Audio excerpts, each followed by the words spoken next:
क्या होगा अगर मैं आपसे एक ऐसे केस के बारे में बताऊं जिसको देख के पुलिस ने भी उल्टियां करनी शुरू कर दी, जिस केस में महिलाओं के सिर पंखे से लटकते मिले, जिनके खालों का कपड़ा बनाया गया, जिनके सर से बर्तन बनाए गए, और जिस केस से पूरा देश हिल गया, लेकिन सबूत होते हुए भी मुजरिम कभी नहीं पकड़ा गया। आइए जानते हैं इस केस के बारे में। Welcome to the show the Naaz story.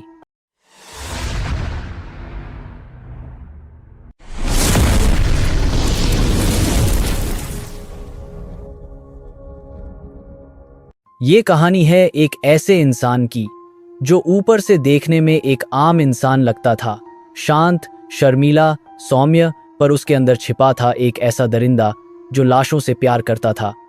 नाम था एड गीन। दुनिया उसे जानती है द बुचर ऑफ प्लेनफील्ड के नाम से।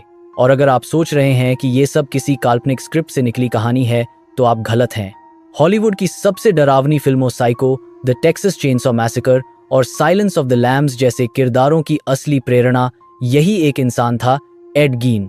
एड गीन का जन्म 27 अगस्त 1906 विस्कॉन्सिन के ला क्रॉस काउंटी में हुआ। उसका पूरा नाम था एडवर्ड थियोडोर गीन। बचपन में ही उसकी दुनिया अंधेरे से भर गई थी। उसका पिता जॉर्ज बेरोजगार, शराबी और हिंसक था, लेकिन असली जहर उसके अंदर डाला उसकी माँ ऑगस्टा गीन ने। ऑगस्टा एक कट्टर धार्मिक औरत थी जो मानती थी कि हर मर्द शैतान है और हर औरत पाप की देवी।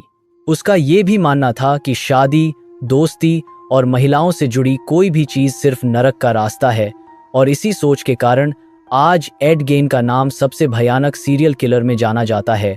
एड और उसका भाई हेनरी माँ की सख्त निगरानी में रहते। न कोई दोस्त, न मेहमान, न स्कूल के बाद खेलकूद, बस घर, चर्च और बाइबल। ऑगस्टा रोज एड को नरक और पाप की कहानियां सुनाती और धीरे धीरे एड के मन में महिलाओं के लिए नफरत, डर और एक ट्विस्टेड फैसिनेशन पनपने लगी। स्कूल में एड चुपचाप, अजीब और शर्मीला था, लेकिन एक चीज थी जिसमें उसकी गहरी रुचि थी, बायोलॉजी, शरीर की बनावट, अंगों की कार्यप्रणाली। ये शौक बहुत जल्दी ऑब्सेशन में बदल गया। साल 1940 जब यह परिवार पूरी तरह बिखर जाता है। एड के पिता जॉर्ज को शराब का एडिक्शन था, जिसके कारण शराब के लिए वजह से उसकी मौत हो जाती है। अब सिर्फ माँ, भाई हेनरी और एड बच गए। हेनरी अब माँ की सोच से दूरी बना रहा था। उसने बाहर लोगों से मेलजोल शुरू कर दिया, शायद एक सामान्य जीवन जीने की कोशिश कर रहा था। लेकिन एड को ये अच्छा नहीं लगा। और फिर 1944 में उनके फार्म में एक आग लगी। हेनरी की लाश मिली, जली नहीं थी, लेकिन उसके सिर पर चोट के निशान थे। फिर भी पुलिस ने इसे हादसा बताया। आज भी माना जाता है कि एड ने अपने भाई की हत्या की क्योंकि वो एक समान जीवन जीना चाहता था और लोगों से मिलना चाहता था, जो उसके मौत की वजह बनी। अब घर में सिर्फ एड और उसकी माँ ऑगस्टा बचे। ऑगस्टा बीमार पड़ी, बोल नहीं सकती थी, चल नहीं सकती थी। एड ने उसकी सेवा की जैसे वो उसका भगवान हो। लेकिन कुछ ही हफ्तों में ऑगस्टा की मौत हो गई और उसी दिन से एड गीन की दुनिया अंधेरे में डूब गई। अब उसके पास ना कोई परिवार, ना कोई दोस्त और ना कोई इंसानी संपर्क। उसका फार्म हाउस एक तन्हा किला बन गया और इसे खामोशी और अकेलापन और माँ की कही हुई बातों ने एक शैतान को जन्म दिया। और शुरू हुआ लाशों का बिछना। विस्कॉन्सिन के गांवों में एक अजीब डर फैलने लगा। लोग कहने लगे, कब्रें खुली मिलती हैं, लाशें गायब हैं, कब्रिस्तान में कुछ गड़बड़ है। कभी किसी बूढ़ी महिला की बॉडी नहीं मिली तो कभी ताबूत खुला मिला, लेकिन कोई गवाह नहीं, कोई सबूत नहीं। लोग चुप रहे। 1 नवंबर 1957 प्लेन्सफील्ड की हार्डवेयर शॉप की मालकिन बर्नीस वर्डन अचानक गायब हो गई। जब उसकी दुकान के अंदर जाया गया तो दिखा दुकान में खून के निशान थे। चारों तरफ खून के छींटे पड़े हुए थे। लेकिन इसी दुकान के काउंटर पर मिलता है एक बिल जिसमें लिखा था 1 गैलन एंटी फ्रीज, एड गीन। और उसी रात एक आदमी ने पुलिस को बताया, एड गीन अकेले कब्रिस्तान जाता, ताज़ा दफनाई गई लाशें निकालता। पुलिस सीधे पहुंची एड के फार्म हाउस। पुलिस की पहली नज़र और पूरी दुनिया बदल गई।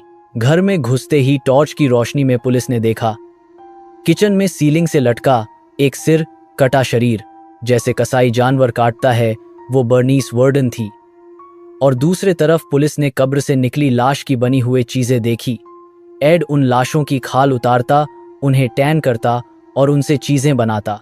एड गीन के कुछ बनाई हुए चीजों में शामिल थी स्किन सूट्स, इंसानी खाल से बनी ड्रेस जो कि इंसानी खाल से बनी हुए थी, फेस मास्क्स जो औरतों के चेहरे की खाल से बनी हुए थी, ब्रेस्टवेयर जो औरत की छाती काटकर बनाई गई थी, ग्लव्स जो हाथों की खाल से बनाई गई थी, और कुछ डेकोरेशन आइटम जो कि इंसानी हड्डियों से बनी थी, जैसे कुर्सियां, लैंप, कटोरे, इंसानी खोपड़ियां, कटोरी की तरह शेल्फ पर, होंठों से बनी बेल्ट, चेहरों की खाल से बने मास्क, खाल से ढकी चेयर, इंसानी पार्ट बोतलों में प्रिजर्व की हुई, और सीलिंग से लटका एक सिर, जैसे कि हमने बताया वो वार्डन थी। बस यही नहीं, एड गीन ने और भी सामान बनाए थे, जिसमें 15 खोपड़ियां के कटोरे, 9 फेस मास्क जो इंसानी सहरे के चमड़ी का बना था, 4 सूखी नाक, होंठों से बना हार चेयर जिसकी सीट इंसानी खाल से बनी थी, बेड फ्रेम इंसानी हड्डियों से बना था, बॉडी सूट जो पूरी की पूरी औरत की खाल से बना था, जिसे एड गेन पहनता ताकि वो अपनी माँ को महसूस कर सके। ये सब देखने के बाद एड को गिरफ्तार किया गया और पूछताछ में एड ने कहा, मैंने उन सबको वैसे ही मारा जैसे जानवर काटते हैं। मैं महिला बनना चाहता था, अपनी माँ बनना चाहता था। एड ने कबूल किया कि उसने 9 कब्रें खोदी, लेकिन पुलिस को 30 से भी ज्यादा कब्रों में छेड़छाड़ के सबूत मिले। कुछ लाशें निकाली, कुछ आधी छेड़ी गईं। एड गेन को लेकर कोर्ट अपॉइंटेड साइकाइट्रिस्ट ने बताया उसे स्किज़ोफ्रीनिया, साइकोसिस और जेंडर डिस्फोरिया थी, उसे नेक्रोफिलिया इंपल्सिस थे, लेकिन कैनिबलिज्म के कोई सबूत नहीं थे। उसे पागल घोषित कर दिया गया और जेल नहीं हुई बल्कि एक मानसिक अस्पताल भेजा गया। एड गीन को ट्रायल के बाद क्रिमिनली इंसेन माना गया। उसे सेंट्रल स्टेट हॉस्पिटल भेजा गया जहां उसने 30 साल बिताए। 26 जुलाई 1984 को उसकी मौत कैंसर से हुई। उसे दफनाया गया अपनी मां के बगल में, उसी कब्रिस्तान में जहां से उसने लाशें चुराई थीं। एड गेन की गिरफ्तारी में सबसे बड़ा सबूत वो बिल था जो बर्नीस वार्डन के दुकान में मिला था। लोग कहते हैं जब पुलिस अंदर गई कुछ अफसर वहीं उल्टी करने लगे, कुछ को पीटीएसडी हुआ, कई ने नौकरी छोड़ दी। एड गीन का घर आज एफबीआई ट्रेनिंग का हिस्सा है। एड गीन सिर्फ एक अपराधी नहीं था, वो एक राक्षस था जिसने इंसान की सोच, धर्म, लाश और माँ के प्यार को एक ट्विस्टेड, घिनौनी दिशा दी। वो कहता था, They were already dead, I just borrowed them। जब इंसान का अकेलापन, बचपन का जहर और ट्विस्टेड लव एक साथ मिलते हैं तो एक राक्षस पैदा होता है। एड गीन वो राक्षस था जो दुनिया को सिर्फ माँ के प्यार में नहीं, लाशों के साए में घसीट लाया। कभी कभी नफरत क्या से क्या कर देती है, ये कहानी इसका बहुत बड़ा एग्जाम्पल है।